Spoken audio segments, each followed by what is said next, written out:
Welcome in Slumpbusters, joined by my co-host Kyle Ledbetter. I'm Juju Talk Sports, and joining us today, Darion Hopins of Spotlight Raiders Talk. You probably heard the AFC West is a little bit crazy right now. There's a lot of action. NFL hot stove is just lighting up every which way. And today we just even got more news. The Miami Dolphins just received Tyreek Hill. So Kansas City got a little bit worse. And I just kind of want to get your thoughts on it because Kansas City in this draft, they're getting back a first round pick. They're getting back a second round pick, a fourth round pick this year as well. So 3 draft picks this year alone, and then a 4th and 6th next year. But Tyreek Hill, we're talking about a Hall of Fame wide receiver. And what do you think of the Chiefs deciding to just do that today? It is a happy day in Las Vegas, I can say right now. It is a happy day. We don't have to see Tyreek Hill twice a year anymore. I mean, he's still in the AFC. I don't mind seeing him once a year instead of twice a year. It just makes it better. I was kind of shocked when I first saw that. I'm like, Tyreek Hill being traded because, the Jets was looking at him first, but the Jets did not want to give up a first round pick. That's why they didn't get him. But the fact that he went to the Miami Dolphins with Tua, Davante Parker, Jalen Waddle, the Dolphins just got better. Even though they can say, oh, the Chiefs won the trade with all those draft picks, but you don't know how those draft picks is going to pan out. So I was pretty shocked when Tyreek Hill got traded, but at the same time, as a Raiders fan, I was like, yes. What was your reaction? He's gone. That was so weird because it went from, we didn't hear anything about this. Like I say all the time, there are more NFL newsbreakers than there is NFL news to break. So we didn't get any inclination that this was going to happen. And then within an hour, it's like Tyreek Hill has permission to seek a trade. Tyreek Hill's connecting with the Jets and Dolphins. Boom. Tyreek Hill's been traded to the Dolphins. That happened so quick. It came out of nowhere. If I don't believe in the Chiefs now, when will I ever continue believing in the Chiefs? They got 12 draft picks in next year's draft and $20 million in cap space. But even still, I thought it was going to be Hill and Kelsey and Mahomes were the non-disposable guys. Chris Jones might get cut after next year. Honey Badger's out the door right now. Obviously, they've alternated some wide receivers in between, but I thought those 3 were always going to be there. And the fact that it's happened this quickly is interesting, to say the least. Obviously, I think this makes the Chiefs the worst. And in this arms race that has become the AFC West, where every team's consistently getting better, the Raiders are getting better, the Broncos are getting better, the Chargers are getting better, and you see the Chiefs, the only ones are losing assets. It's hard not to think that they're kind of the loser of the offseason without knowing what those draft picks will become, because draft picks are the mystery box. You already had Tyreek Hill in-house. Now you're just hoping you could get someone as good as Tyreek Hill. Juju Smith-Schuster, I don't think makes up for the loss of Tyreek on that roster. Darion, my first real question to you in regards to the AFC West, do you think that the Raiders won the offseason? How do you rank them amongst the other AFC West teams? This is a tough one because you got to see what the Chargers did. You see what Denver going on again. Russell Wilson. Mind you, Denver was only a quarterback away. If you look at the wide receiver core that they have, with Cortland Sutton and Jerry Jeudy, but now you don't have Noah Fant there. So now you lose a weapon within that trade. So I would have to put Kansas City at 4 because they lost more than what they gained when it came to the free agency. Then I have to put Denver there at number 3. Because of, you did go out and get Russell Wilson. You still got to beef up their offensive line. You still got to get younger at the running back position. Defense is always going to be the defense when it comes to, we always known them for having a good defense. They was just a quarterback away. So we got to see what they do with Russell Wilson. I would have to put the Chargers at 2, even though they got my former guy, Khalil Mack over there, and they went and got J.C. Jackson that the Raiders was really big on. I still feel like at the end of the day that getting Davante Adams to the Las Vegas Raiders, that was one of the biggest acquisitions in the division with that trade. And we only gave up a 1st and 2nd round pick this year only for Davante Adams. So technically it was a steal for us.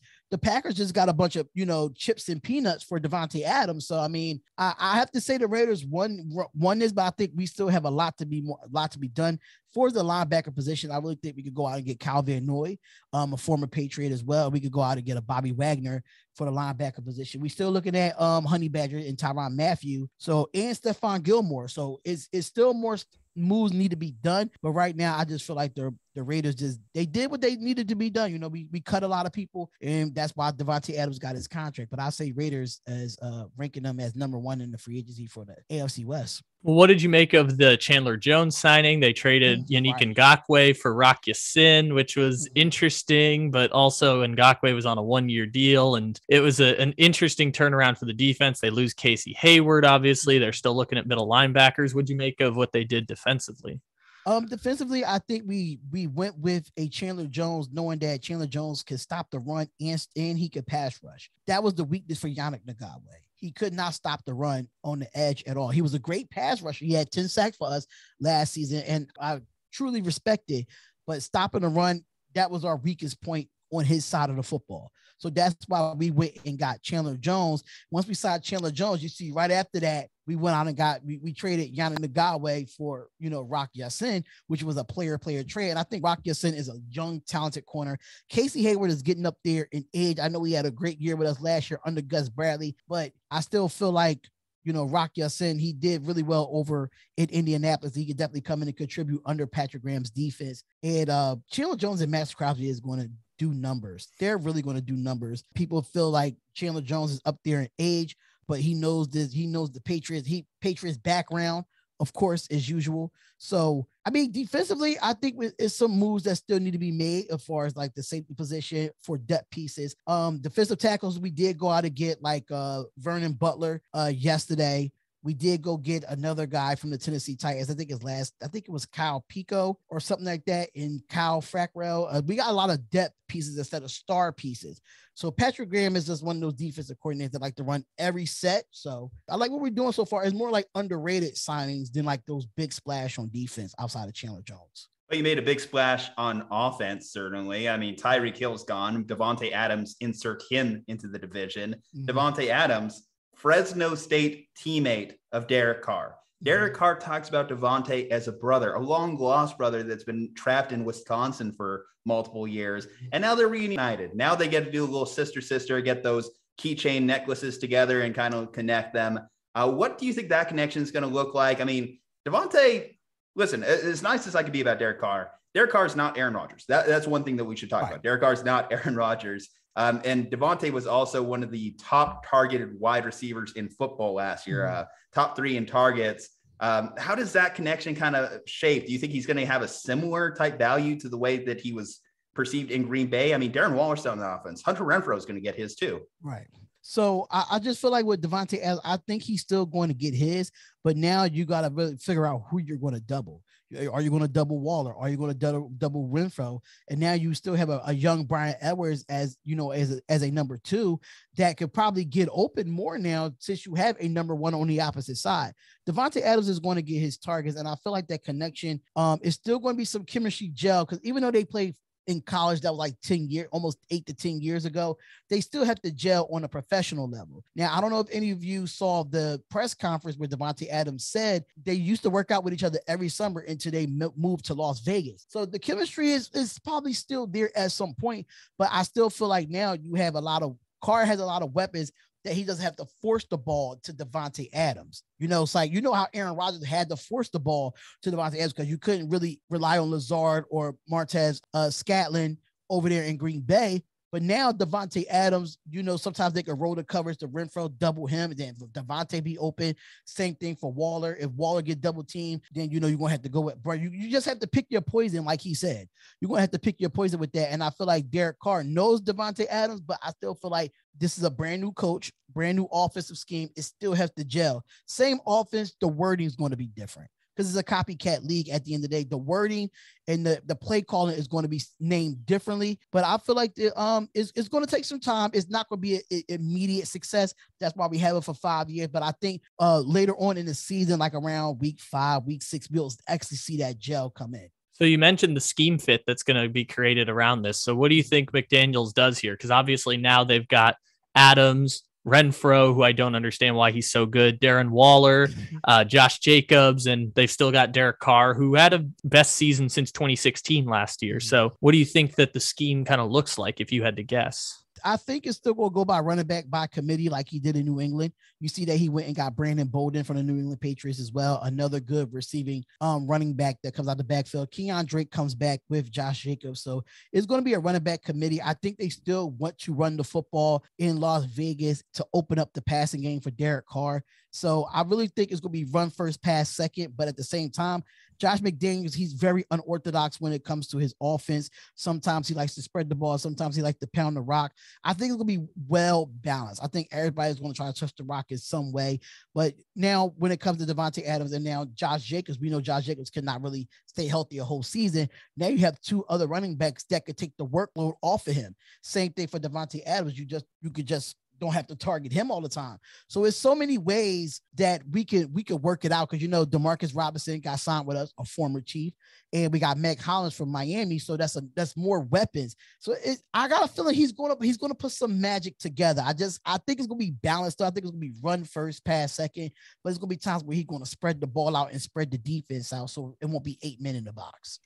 Derek Carr did obviously have his best season since 2016, like my co-host alluded to, but we got to remember things that changed in the Raiders over the course of last year. Obviously, when John Gruden went out, it seemed like he did kind of regress in that latter half of that season. It didn't seem like he was as productive. Now, you insert McDaniels, who's credited as one of the best offensive minds in football, but there has to be a pressure on Josh, right? I mean, his last head coaching job in Denver was not a good run. What do you think of that pressure that he's going to have coming into the season? And how do you think that connection is going to play for Derek Carr? The last time he really had continuity at that offensive coordinator position was when John Gruden was in town. Now he's gone. Now insert McDaniels. Well, I feel like with Josh McDaniels as a head coach, he did say in his press conference when he first came here that he was more younger and didn't really understand the game as a head coach when he was in Denver. I think he went back to New England and got a little bit more mature and then know it's going to be a little bit more patience to win in this league. I understand that Dave Ziegler, our GM, came over from the New England Patriots as well to come out and help Josh McDaniels build this franchise over again. Now, I could say Derek Carr, before anything, hopefully he could get his extension. That's another thing. Davante Adams wouldn't have came here if Derek Carr is not getting an extension. That's just my opinion. But I feel like Josh McDaniels and Derek Carr going to gel very well because I feel like they can understand each other. I think Josh McDaniels is going to take the Bill Belichick role where you could talk to your players. The problem with John Gruden was, Derek Carr was able to talk to John Gruden, but John Gruden was still stuck in his ways. Like Derek Carr would be like, "Oh, let's do this, let's do that." And John Gruden would be like, "No, but let's do it this way. This is the way I want it to be done." And I feel like Josh McDaniels is opening up the door for Derek Carr. Be like, "All right, if this is not working, let's do this, let's do that." You see that with a lot of quarterbacks with their offensive coordinators and their head coaches, like, "Oh, let's do this. If this is not working, let's try this. Let's try that on the field." So I feel like with Josh McDaniels and Derek Carr, I feel like they're going to have that conversation of if we have to make an audible or something of that nature. So they're going to be in a film room a lot. I think they're going to really gel as quickly as they can. Week one, before you know it, is right around the corner. So I think it's going to be a lot of work behind the scenes to get his contract done and to have continuity with this coaching staff. We swiped out almost everybody from last year. And mind you, last year, John Gruden being gone, Henry Ruggs accident, Damon Arnett's gone. We have so many things that's gone with the Raiders from last year, even though we still made the playoffs. But at the end of the day, it's a new regime, it's refreshing. And I think Josh McDaniels this second time around, the pressure is there, but I feel like he's putting the pressure on himself before everybody else put the pressure on him. He wants to prove to himself that he can be a head coach in this league. I think that's part of when I say pressure too, the fact that you mentioned the Raiders were a playoff team. They were 10-7 last year. So my big first priority for McDaniels is just don't get worse. How do you just keep this team from getting worse? Obviously, you got the big name acquisitions. What does this say about the Raiders, really? Does it say that we're just here to compete for the AFC West? We're happy to be a wild card in the playoffs? Or does this say that we're going for something bigger? I think we're going for something bigger. I really think so. I think we wouldn't make the acquisition for Davante Adams if we didn't. I don't think we'd go for Chandler Jones if we didn't want to be better than 10-7. I think we brought in veterans that's going to wear that C on their jersey and is going to lead this team because a coach can only do much from the sidelines. It's really like you can make the play call, but the players have to execute. So at the end of the day, those captains that's out there on the field, they got to make sure they rally this team around them. Yeah, the offense, the coaches can make adjustments from the sidelines, but when you within those white lines, that's where you have to play together. And I think that now you board in players and captains that have been in Super Bowls or been in conference championships, that has that experience, is going to teach these younger guys, like, we're not here to rebuild. We here to retool. We here to be better than 10-7 and compete in this AFC West and go at least further than a wild card. That's where I think is really going to go. Josh McDaniels is going to be the leader of this team. Don't get me wrong, but within those white lines and those 100 yards is going to be Derek Carr, Davante Adams, Max Crosby, those type of captains that's going to have to rally around this team. Vegas is definitely taking out some big size bets this year, betting on themselves in 2022. Darion Hopins looking extra super fly with that retro hat. Tell us everywhere that we can find your content, man. Love your content. Awesome. You can actually find me on Twitter at Spotlight Art and Talk. Find me on YouTube at Spotlight Raiders Talk. Instagram, Spotlight Raiders Talk as well. If you're part of the Raider Nation, definitely give him a look, guys. Slumpbuster Podcast for us, at Slumpbuster Pod on IG, at Slumpbuster Podcast on Twitter, or reverse those two, actually. Juju Talk Sports here. Kyle Ledbetter. Stay safe, happy, and healthy, and we'll see you on the next one.